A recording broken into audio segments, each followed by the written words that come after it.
Hi, my name is Ninutsa Nadirashvili, and I'm a PhD student doing my research on transnational literature and gender. And you're about to listen to the first EUTERPE podcast I recorded for the project. In spring of last year, Nana Abuladze, a Georgian author of novels such as Akumi and The New Perception, who has received many prestigious awards for her work exploring the themes of gender, sexuality, identity, and spirituality, visited me in the United States. I was privileged enough to hold 2 events with her for the Georgian diaspora on the East Coast, and in between our hectic schedule, we managed to record a conversation about all things Georgia, Caucasus, and beyond. We talked about isolation, reflected on our country's history, and how it's been shaped by outside influences such as imperialism, as well as internal strife. Mainly, we discussed transnational experiences and Nana's work that is so Georgian and yet so global in its aims. As I record this introduction, Georgia is currently experiencing a very difficult couple of months. Life's always been difficult for most people there, but recently the pro-Russian ruling party introduced legislation that openly targets anyone who works on matters of human rights, gender, or sexuality. Nana's books are considered propaganda, and she's still risking everything to be out there protesting, standing up for her beliefs. I'm honored to have met them. I'm honored to be from a country that has produced writing that imperialists and their cronies are trying to outlaw. I hope this podcast will encourage you to learn more about Nana, Georgia, and our literature.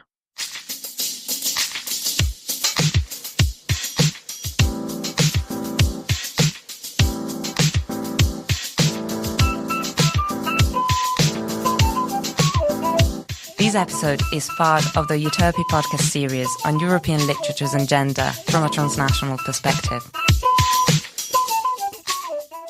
My name is Nana Abuladze. I'm a fiction writer and a literary scholar from Tbilisi, Georgia. But we are in Ridgewood in the USA. New Jersey. Put simply, transnationalism refers to the flow and exchange that takes place between countries and national borders. These include but are not limited to bodies, ideas, information, and things. What are your own experiences with cross-border movements of ideas, narratives, and people? I look at it in these terms that everything that happens to me will be turned into literature in some ways. There are no real boundaries between my life and my writing in a certain way. The way we experience places or people are very unique in each of cases. I try to find these unique details and turn them into motifs for the narrative. For me as a writer, writing starts with reading always. When I write, I always think about different texts and draw some parallels. So these associations, they just come to me. And so my texts always contain references to other texts, which are not, of course, limited to Georgian texts only and to fiction only. Georgian classic literature is very transnational because of our long history of being colonized. There is a lot of other culture that comes into our literature. When creating Akumi, what did the act of writing a transnational story as a Georgian author mean to you? Did you think about that?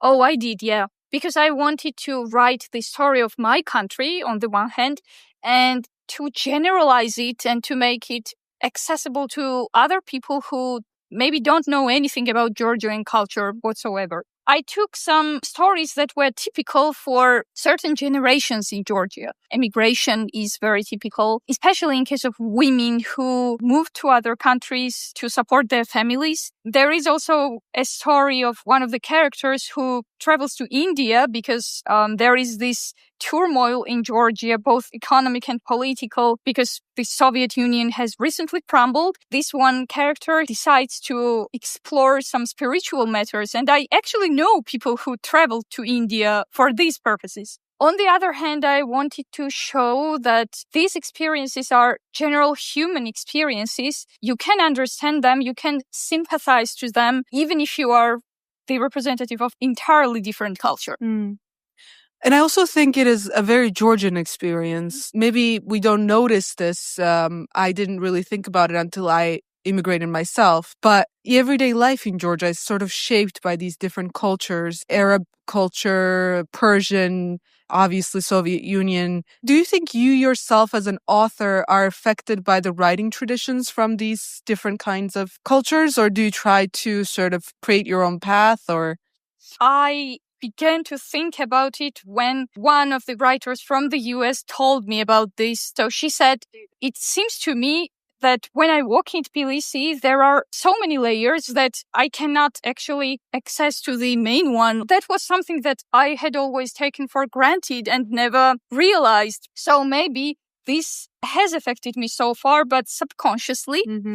Very large part of my writing comes from Georgian literary tradition, which is very eclectic. All these influences of Christianity, and then you have this Eastern influence, and then you have something very European when it comes to modernism and so on. After the Bolshevik Revolution, writers from Russia, the avant-gardists, moved to Tbilisi, and Tbilisi became a hub for the modernist writers and artists. The postmodernism that we have in literature is more a result of a cultural transfer rather than the development of Georgian literature. I think after the Soviet Union crumbled, all of the literary movements spread, and now we have the coexistence of them, which is very interesting. But I think you wouldn't have this kind of chaotic diversity, I would say. Unlike the US and a lot of Europe, reading is a really integral part of Georgian identity. When I started reading as a child, it was never just Georgian literature, you know? There was a lot of focus placed on French classics and Russian classics and British. And that's also, you know, a part of imperialism, obviously. I wonder if you felt that affected you in a way, shaped your idea of what books were and what kind of stories to tell.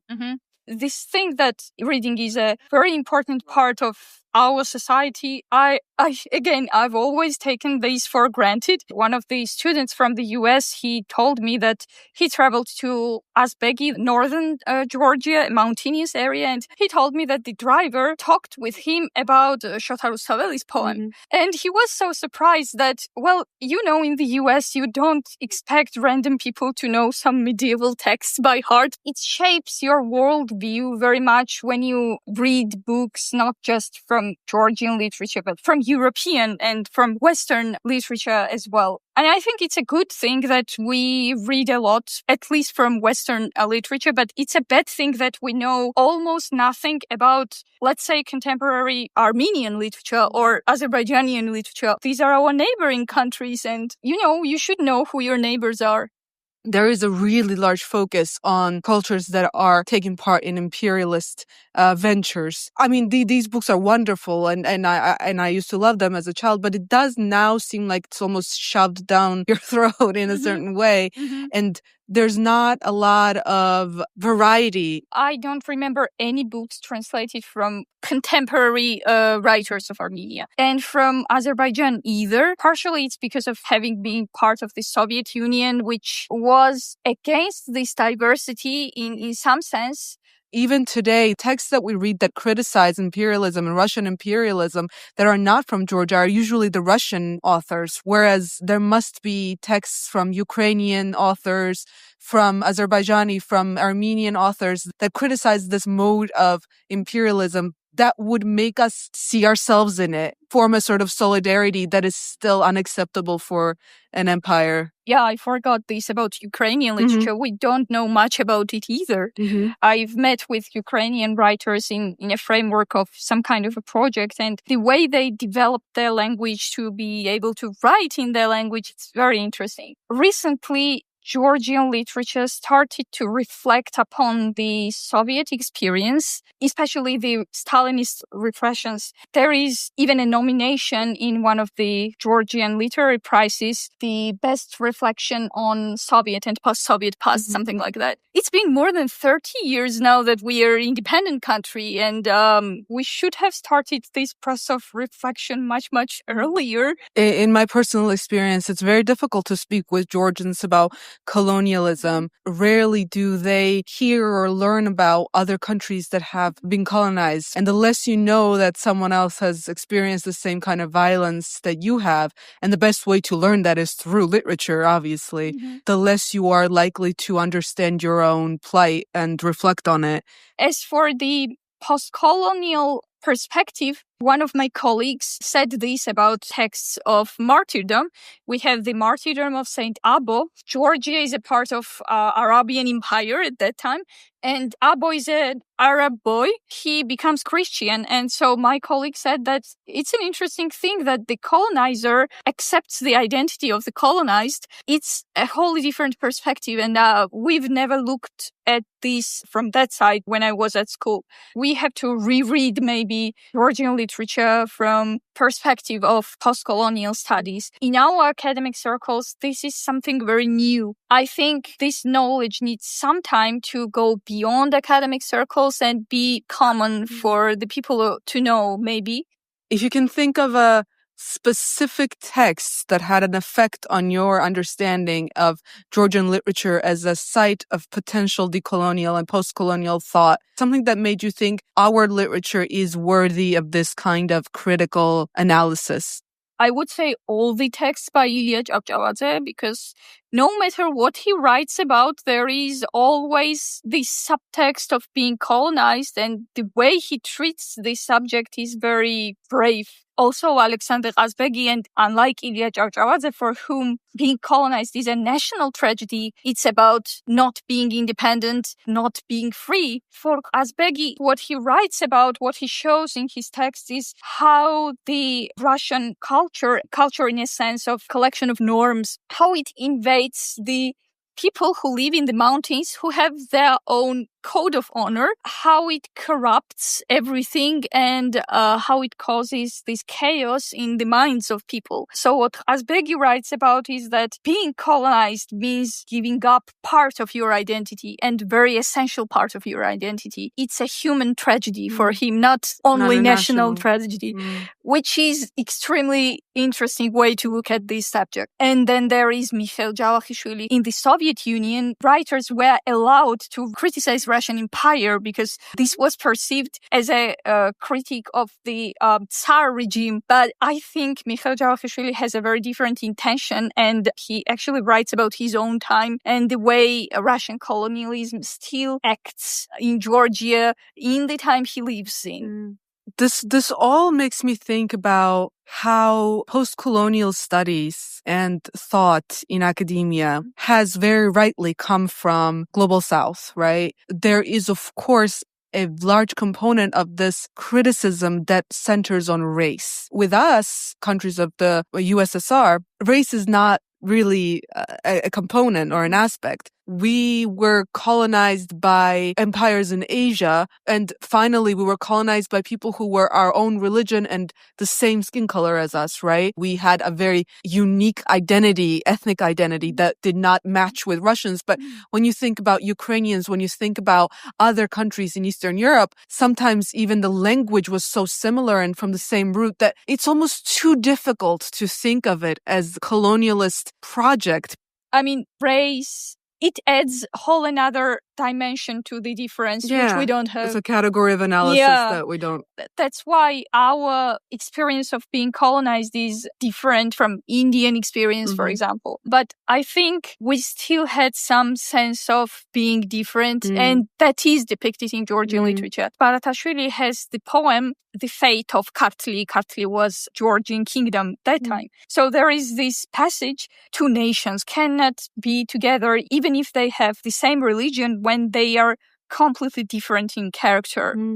So there was this sense of being different from Russia. You know, Ireland is a great example to bring up. There is no racial difference between the English and the Irish, but there is a very clear historical difference. And I think that was something that Georgian nationalist thinkers and Ilia Cavcavadze especially really highlighted, was that Georgianness meant a shared history, not necessarily a specific ethnicity or a language even or a religion, but a history of being colonized is what made you Georgian. It's really interesting to explore Georgian case as a case of colonization because, again, you're devoid of the category of race, so you're free to discuss how anyone can be a colonizer. There's no set boundaries on who can have imperialist projects and also who can be considered exotic, right? Like Russian narrative is that Caucasus is an exotic region and our food is exotic and speak this strange change language, and you are orientalized regardless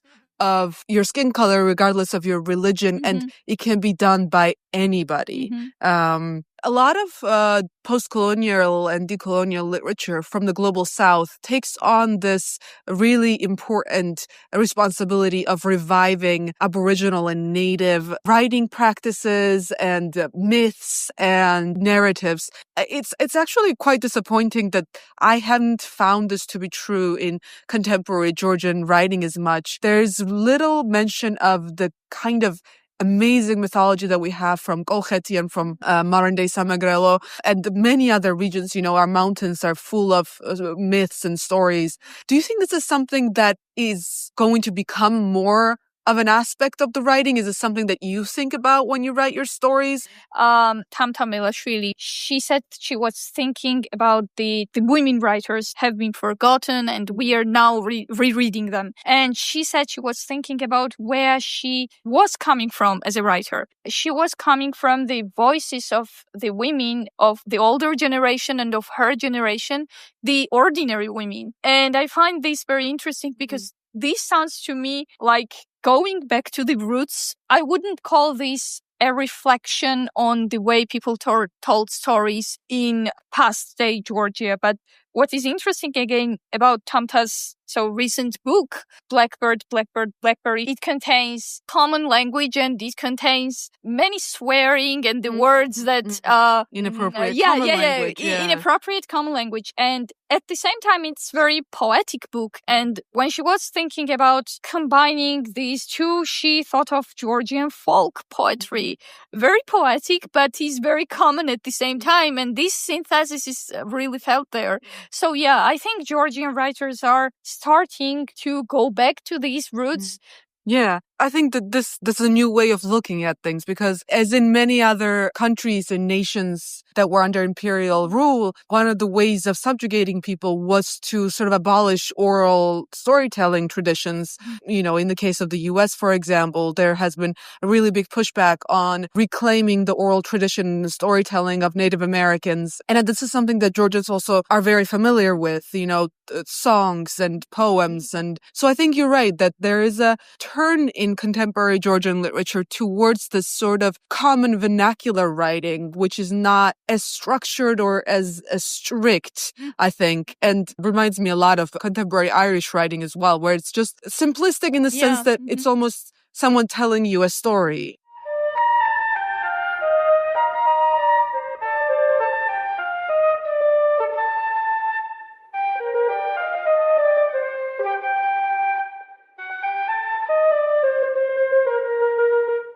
Do you feel that your writing or you as a writer have transpassed the boundaries of Georgia? I think so, yeah. Almost every year I have at least one international project in the framework of which I travel, and I have also participated in international literary festivals, both in Georgia and outside of Georgia. Couple of my works have been also published. 2 poems have been published. One of them in a community anthology in Iowa, and another one in a literary magazine which is edited in Hong Kong and is a bilingual literary magazine and has English section. How is it writing in a language that is not your first?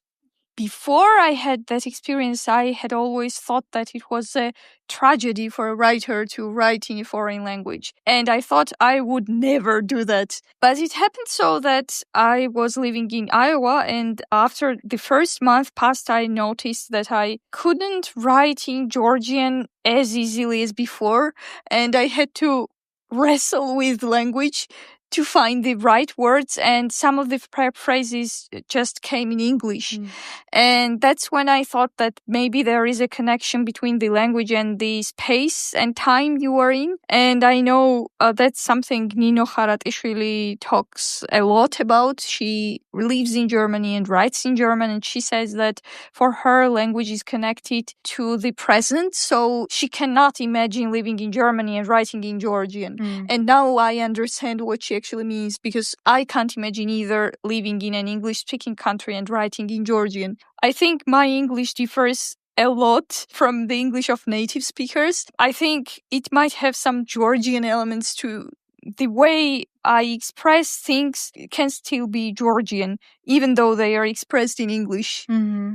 Zura Karumidze has this saying about writing in foreign language because he wrote one of his novels in English. The novel is called Dagny, or The Love Feast. So he said that when you write in your own language, it's like being home. When you are abroad, you might allow yourself to do things that you wouldn't do at home.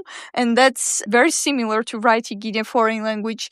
It's as if you have more freedom to experiment, to push the boundaries that you would not in your own language, because you still have some limits culture-wise, which you don't have in English. Because the sense of your own language and the feeling of foreign language, these are very different, no matter how good your command of the foreign language is.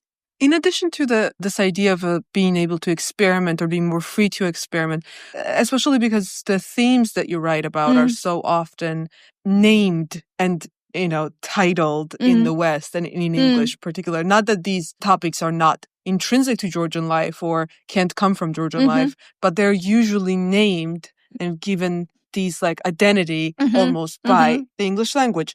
Do you feel that you are more comfortable expressing opinions about things like gender, sexuality, race, ethnicity, and things of such nature in English? I wouldn't say so. I think being comfortable in that case doesn't depend on language, but your worldview maybe.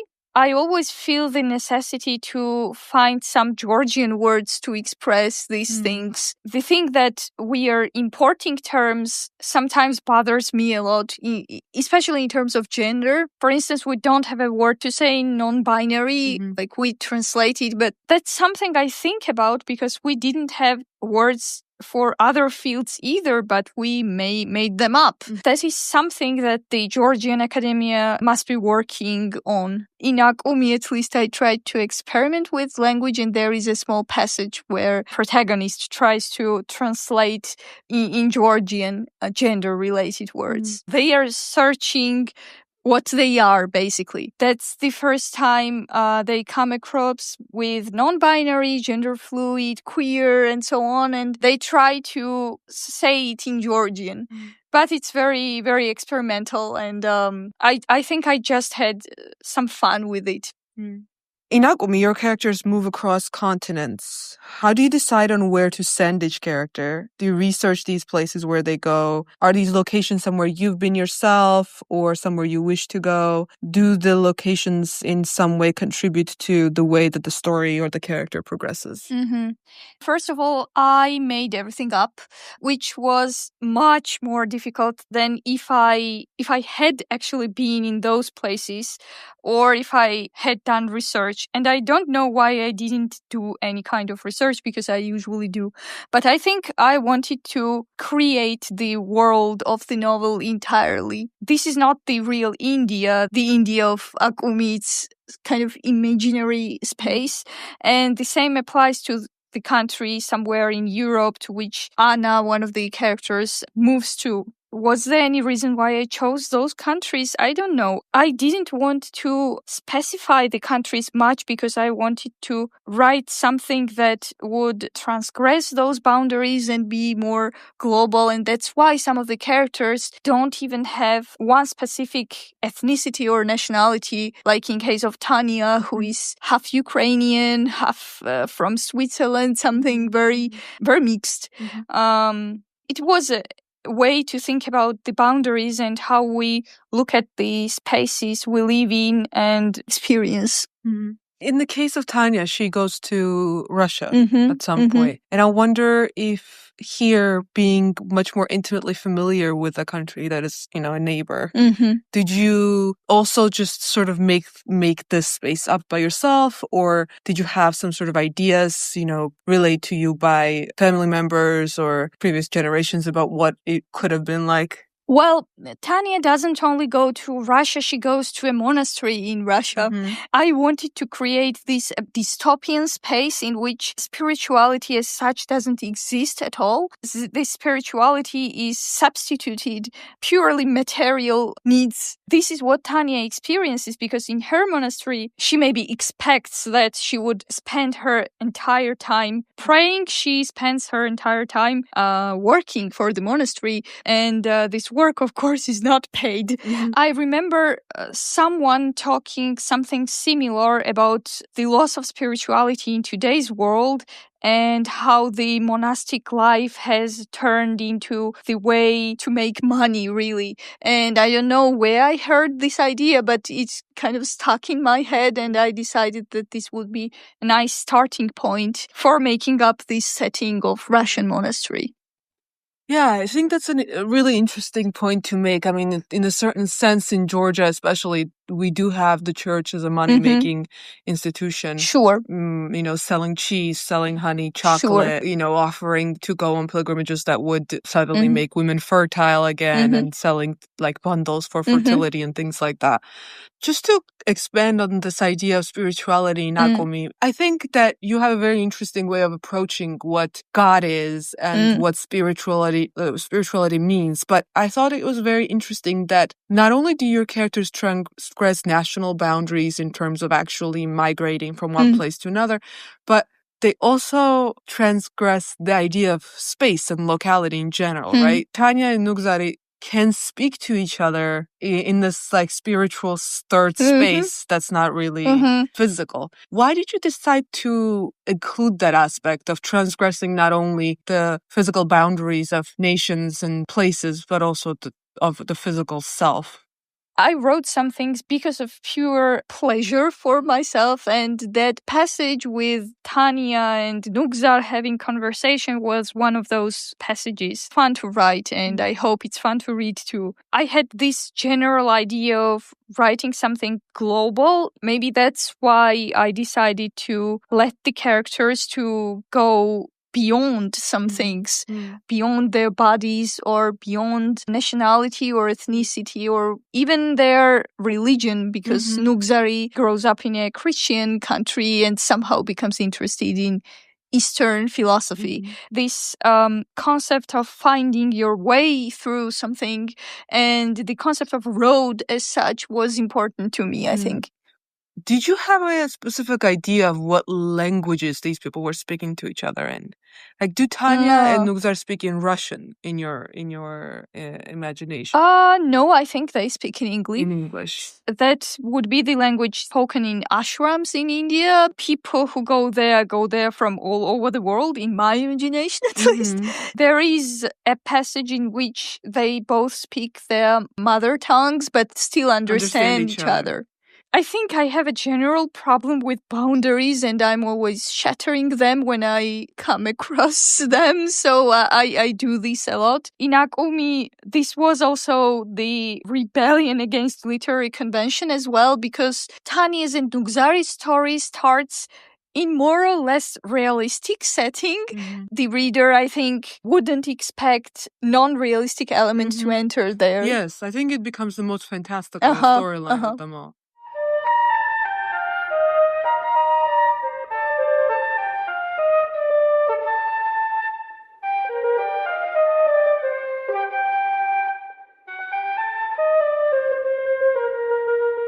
What does Georgianness mean to you? How do you think this comes across in your novels, especially when you have Georgian characters meet with foreigners or migrate from Georgia, or you have characters who are not Georgian at all, characters from the Bible, but you write them in Georgian, so they almost gain this Georgian quality by the sheer fact that they are speaking in Georgian in the novel.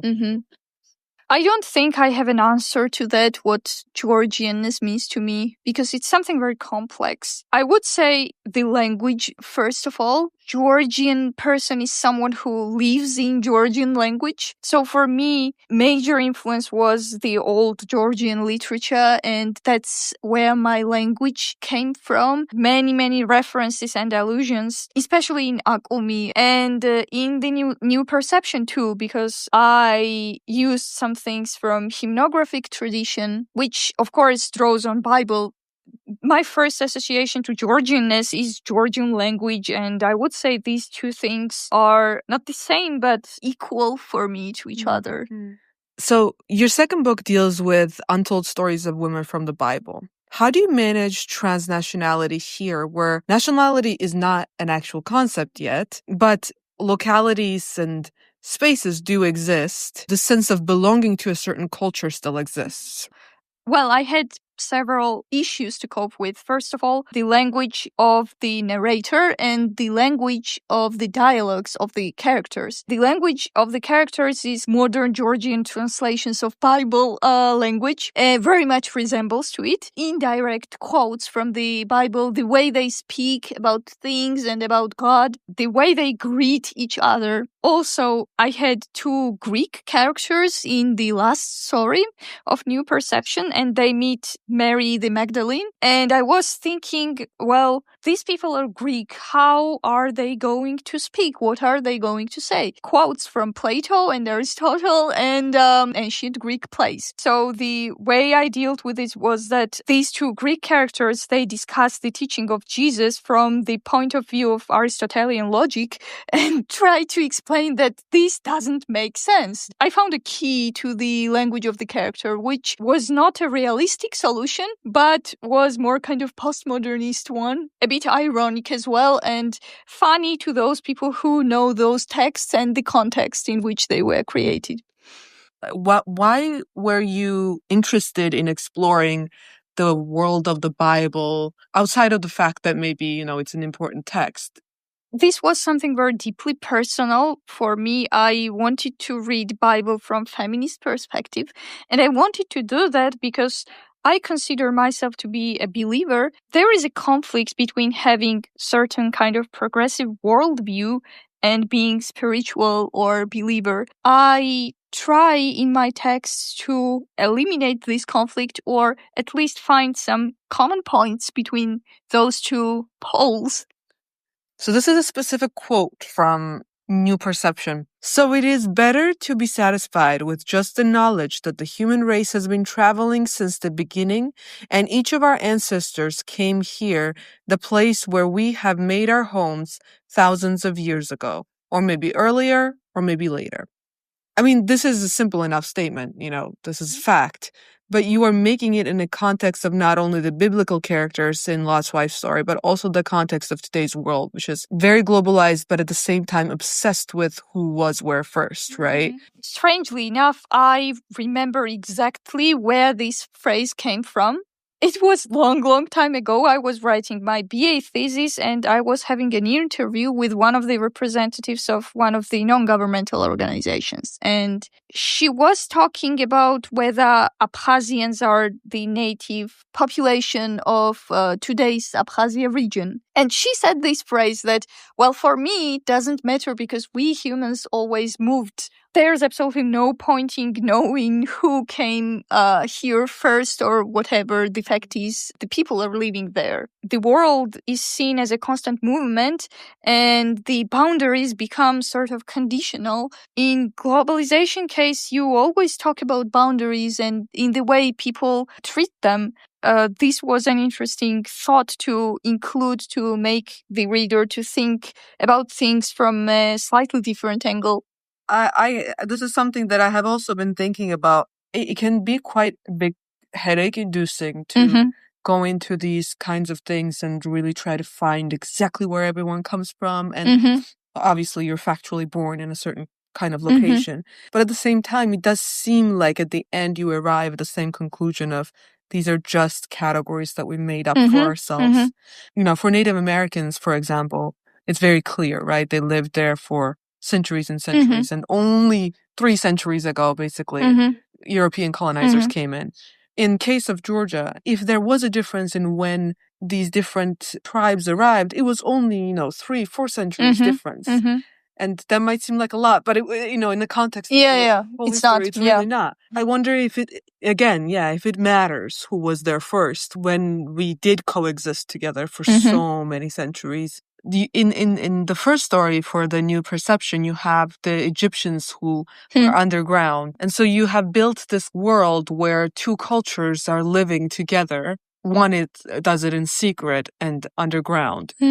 How did you get this idea of the Egyptian underground world and sort of mixing these two things together? I've always loved ancient Egypt, and that's the love of my childhood. Ancient Egypt always had an association of something mystical. So Egyptians who are living there do not want to give up their culture, which they cannot openly practice, and so they practice it in shrine-like spaces, which you cannot even find unless you exactly know where they are.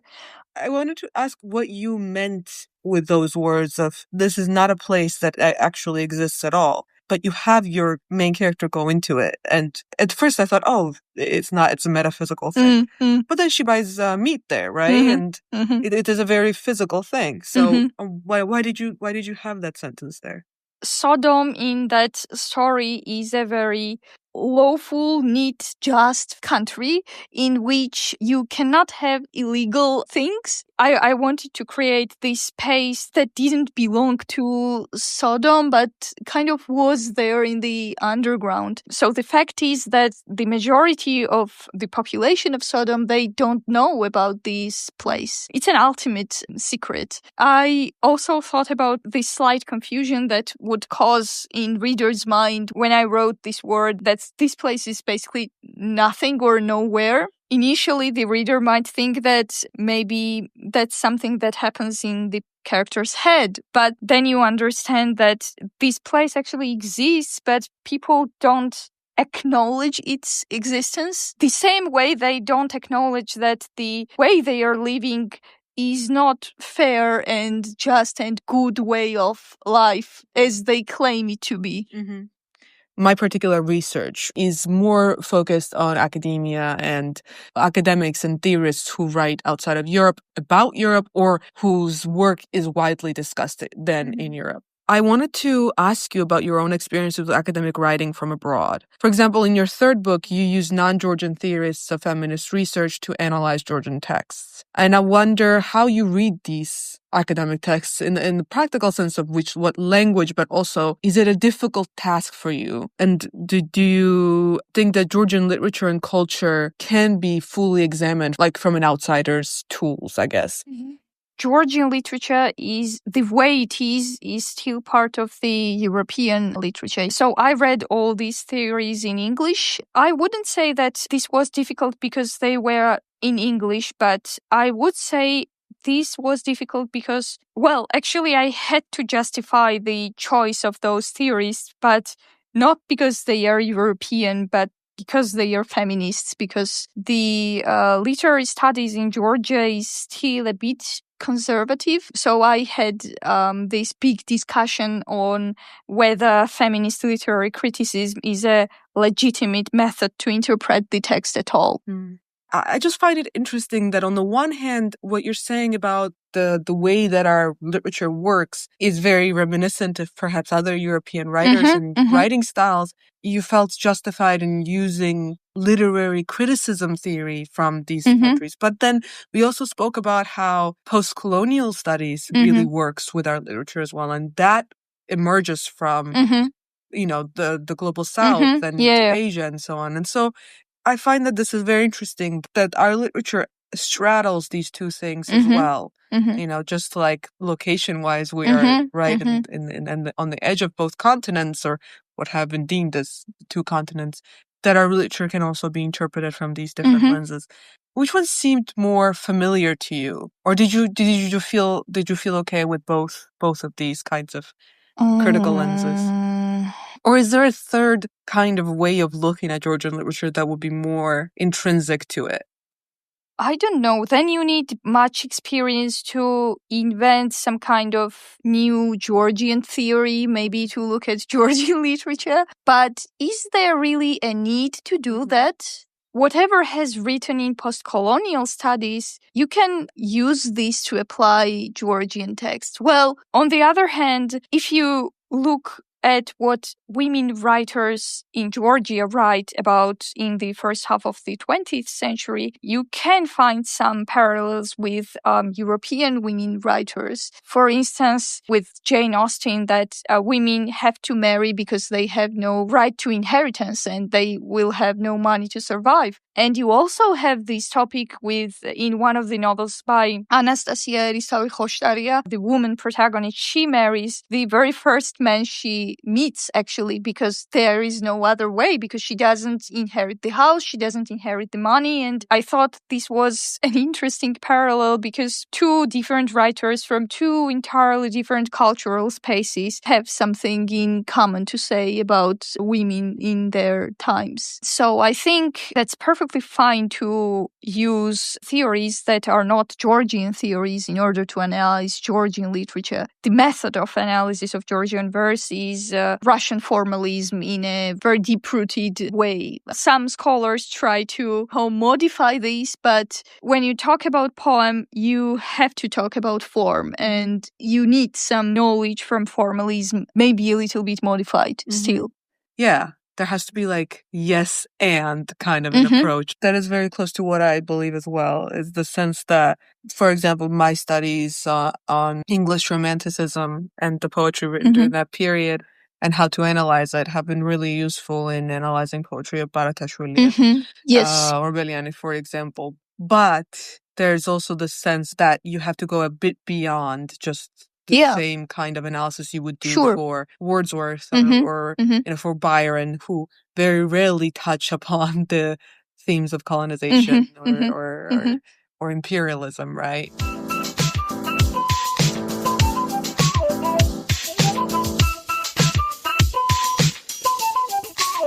That was the end of my chat with Nana. Though it's important to say that we talked so much more and about so many more things throughout those 2 weeks, and it was really a pleasure to be around them, and I'm beyond grateful. Thank you, Nana. Before I go, I want to say a big thank you also to Mariam Nadirashvili for being an all-around magician with editing podcasts and a good friend. If you want to hear more podcasts like these, check out the EUTERPE library. Finally, if you'd like to learn about Georgia's fight for sovereignty, go to weareoverhere.com, where I have compiled resources for non-Georgians who are interested. Thanks for listening. Bye!